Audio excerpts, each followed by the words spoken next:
President Trump just ousted his Homeland Security Secretary, seeking even harsher tactics than her policies that literally split children from their parents.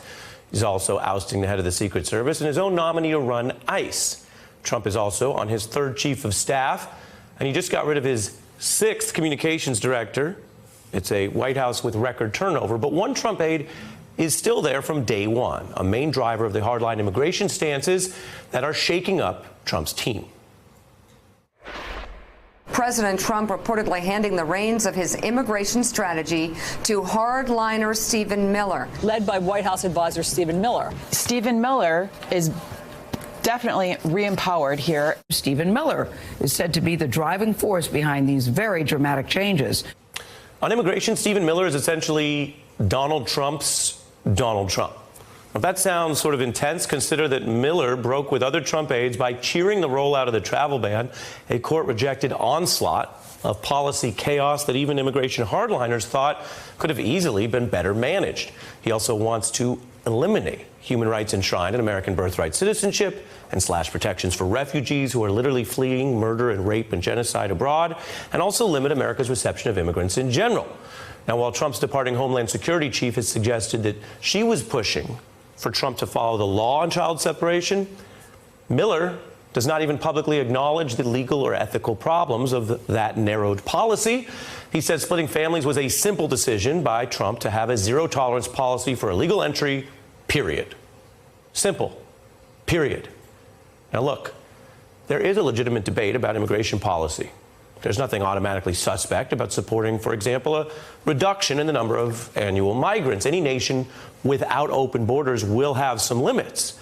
But for a taxpayer-funded government employee to defend the human rights violations in the family separation policy as simple, as an easy call, as a policy that he likes, even though it's been rebuked as partly illegal by the courts and inhumane by experts across the spectrum, let's be clear, that is chilling.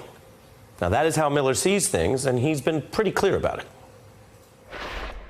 Our opponents, the media, and the whole world will soon see, as we begin to take further actions, that the powers of the president to protect our country are very substantial and will not be questioned.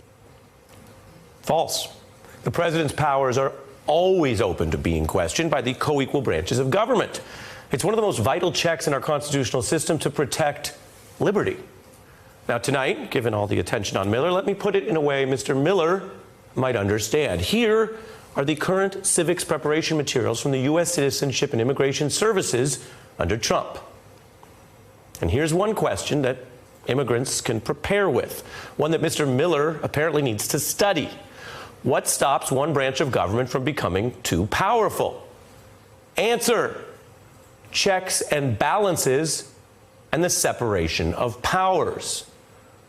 Law-abiding immigrants study that material on their path to citizenship. Maybe Mr. Miller needs to start studying it too. And as he consolidates power over immigration policy, let me help with a little lesson tonight. It is those checks and balances that have set back President Trump and Mr. Miller's agenda, or at least the illegal parts of it. Consider that courts repeatedly blocked and narrowed early versions of the travel ban and shut down the family separation policy, ordering Trump's DHS to unite those families, and freezing Trump's plan to stop legal protections for minors who came here, the Dreamer program. Or just this week, those judges who enraged Trump by rejecting his attempt to keep asylum seekers stored, if you will, in Mexico.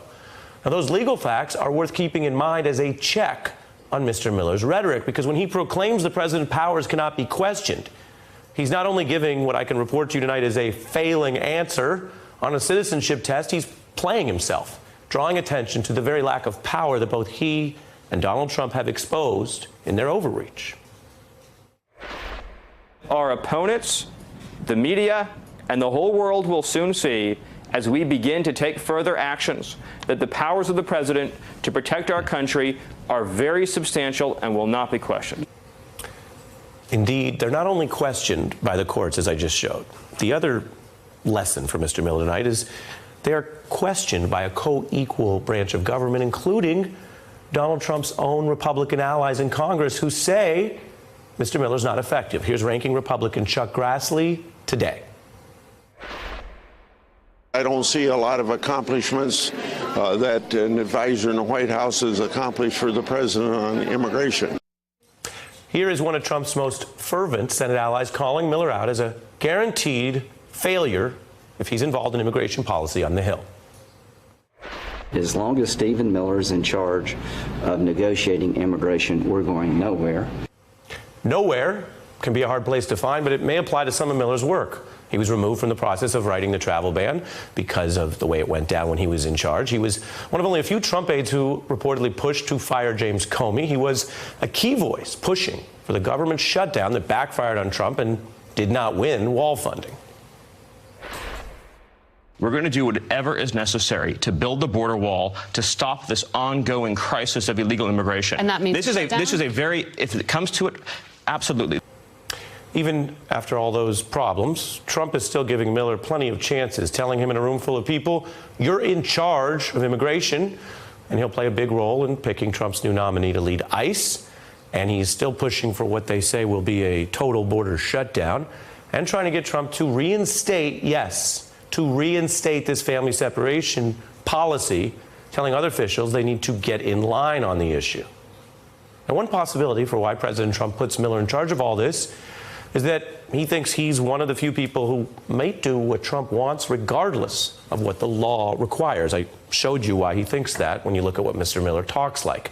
His last Homeland Security chief made a big point of trying to get the message out there that she wouldn't do that. Trump reportedly calling Secretary Nielsen when she was at home early in the mornings, demanding she take more action to stop migrants, including doing things that were reportedly illegal, like shutting down all protected asylum whatsoever, when she would say there were limits on what she could do by federal law and these court arrangements and, of course, international law, Trump would be infuriated.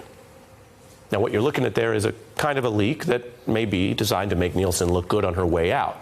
But it's also in an article that is fact-checked. So if that is part of what Trump was doing and pushing for, well, he wants someone who believes that he can do whatever he wants and not be questioned. And what we see here is why Mr. Miller is so ascendant. The courts in this country, though, as we've reported time and again, they do question the president, especially when the president pushes policies that are either illegal or have no justification, no rational basis in fact.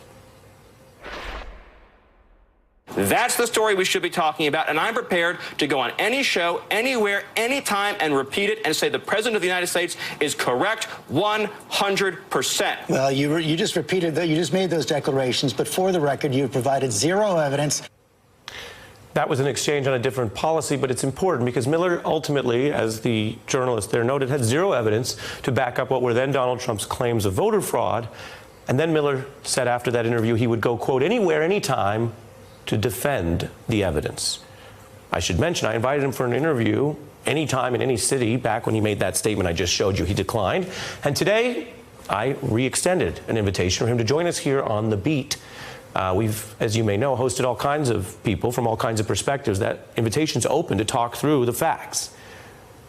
But I can't wait to talk through the facts until he comes anytime, anywhere. The larger point here is not Mr. Miller's apparently empty bluster or these televised checks that he writes and cannot cash. The larger point is the attempt to run the federal government at times like a weapon against immigrants, to try to run the federal government to build presidential powers that the Constitution forbids. And that is why we observe tonight, as Mr. Miller consolidates apparent power, that his own statements and his own record shows he couldn't even pass something that so many immigrants pass every year, the basic core parts of our American civics test. Hey, I'm Ari Melber from MSNBC. You can see more of our videos right here, or better yet, subscribe to our YouTube channel below. You could have been anywhere in the world, but you're here with us, and we appreciate that.